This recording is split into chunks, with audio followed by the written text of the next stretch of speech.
Hello guys, good afternoon. Ayan.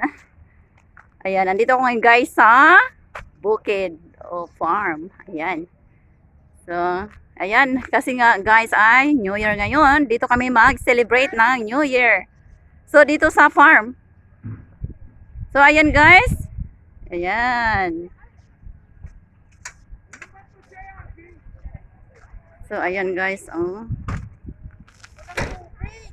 Ayan. So, marami kami dito mga Pinay guys.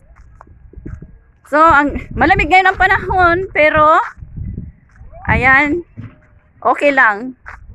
Kasi kayang-kaya naman at meron kaming jacket. Ayan, meron akong jacket na suot. Ayan. So, andito tayo sa gitna ng taniman. So, ayan. Punta tayo doon banda, guys. So, wala pang gaanong tanim kasi nga kaka-harvest pa lang. So, pero may mga tanim na mga talong, mais. Ayan. Iba't ibang klase ng gulay. Pero, ayan. Ito naman ay empty pa. Tataniman pa lang. So, ayun yung aking mga kasama, oh. So, ayan.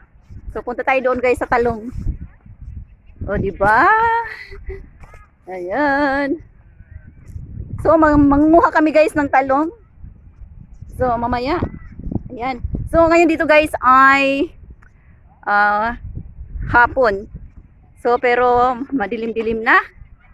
Ayan. Kasi nga ay taglamig dito. So, ayan ang mga talong. So, ayan ang mga talong. So, ang daming bunga. So, ayan. So, madilim na. Ayan. Kitang-kita pa rin.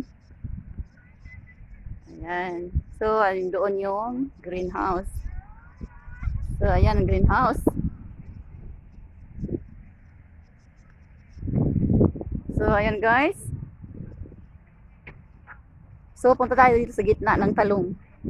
So, ayan ang gitna ng talong. Mga tanim na talong yan guys. Ayan. So ayan ang mga bunga.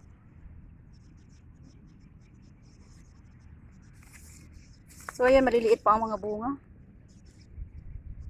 Ayan. So, punta tayo doon banda.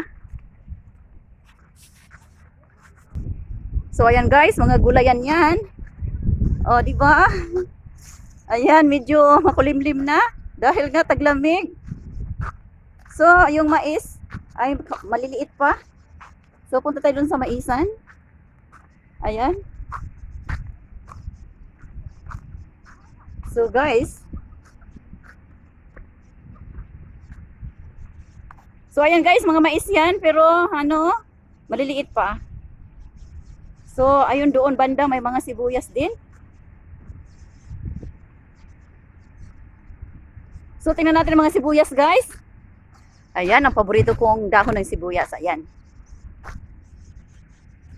So, ayan ang mga sibuyas. At yan naman ay mani. Sibuyas at mga mani. Ayan. Ayan. So, medyo madilim-dilim na. So, andito naman tayo ngayon guys sa mga cauliflower. Ayan. So, cauliflower. Flower. So, di ba? Oh, ang ganda. Ang dami. So, ayan. Ayan, nakikita nyo ako. O, ayan. Cauliflower yan lahat. So, ayan. Nasa gitna ako ng taniman. Ayan. So, guys. So, punta tayo doon sa may greenhouse. Ayan. Tingnan natin kung anong tanim meron doon sa loob. So, guys, nandito tayo sa loob ng greenhouse. Ayan. So, ayan. Maraming tanim. So, katulad pa rin ng dati, guys. So, ayan, maraming mga kamatis. Ayan. So, lalabas na tayo, guys. Ayan. So, labas na tayo ng greenhouse. So, ayan mga kasama ko. Ayan. Mga kasamahan ko. So, ayan. So, thank you for watching guys. And please subscribe my YouTube channel, Milia Maria ng Kuwait. Bye-bye.